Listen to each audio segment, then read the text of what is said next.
Now we're going to be talking about audience and purpose.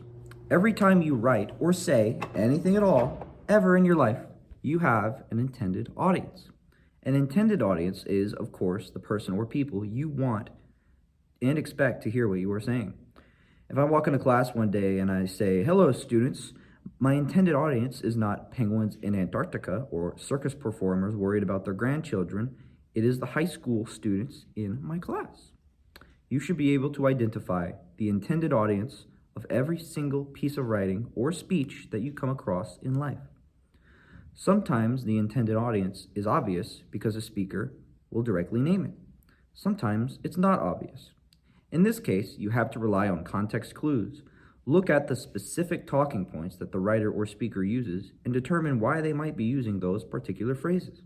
If I'm a preacher talking to an audience about God, and I start to talk about all the reasons I believe in God, it is likely I'm trying to address the people in the audience who don't believe in God or are unsure. If I start talking about the joys of baptism and how easy and fulfilling it is, I'm probably talking to people who have not yet been baptized. Let's look at a more specific example. Let's say I sent an email home about a brand new space program we've started at the Pineywood School. At the beginning of the second paragraph of my email, I write this. For the launch, we've hired dozens of skilled and knowledgeable scientists and engineers to provide students with the safest, most reliable equipment possible to ensure a smooth journey into outer space. Notice the language I use here. I make sure to emphasize that the space program is safe and that the parents shouldn't worry that something will go wrong.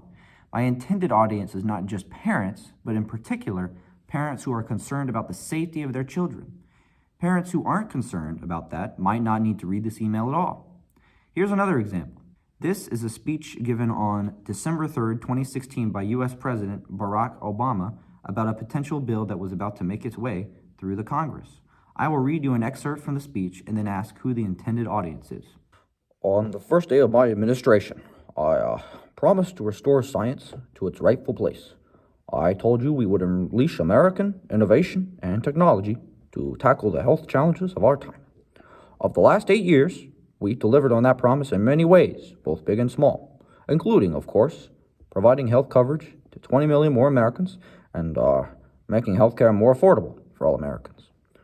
Right now, we have the chance to put our best minds to work one more time, and in a big way. There is a bill in Congress that could help unlock cures for Alzheimer's and cancer as we know it, and help people seeking treatment for opioid addiction finally get the help they need. It's called the 21st Century Cures Act. It's an opportunity to save lives and an opportunity we just can't miss. This bill will do a lot of good things at once. Let me tell you about 5 of them. First, it will make real investments this year to combat the heroin and prescription drug epidemic that's plaguing so many of our communities. Drug overdoses now take more lives every year than traffic accidents, and deaths from opioid overdoses have nearly quadrupled since 1999. Under Obamacare, health plans in the marketplace have to include coverage for treatment, but there's more we need to do. For nearly a year, I've been calling for this investment so hundreds of thousands of Americans can get the treatment they need, and I'm glad Congress is finally getting it done. What is the intended audience of this speech? If you're not quite sure, rewind the video, reread the speech, and listen again. Take note of any context clues that might give you an idea. The answer is the American people. He's not talking to Congress, which we can tell because he mentions Congress in the third person. He's not talking to opponents of Obamacare because that has already been passed for several years, and it's a totally separate bill from what he's talking about. He's also not talking directly to American doctors because they're not necessarily the only ones affected by prescription drug overdoses. He's speaking in broad terms that anyone can understand because he's addressing Americans at large. Something that writers and speakers often do is address a counterclaim that they imagine someone listening might hold. We've talked about this before, but a counterclaim is a claim that represents the opposite opinion of what the speaker believes. If I am writing a letter to my grandma about my tomato plants that just ripened, I might imagine she'd think, "I thought young people these days don't like gardening."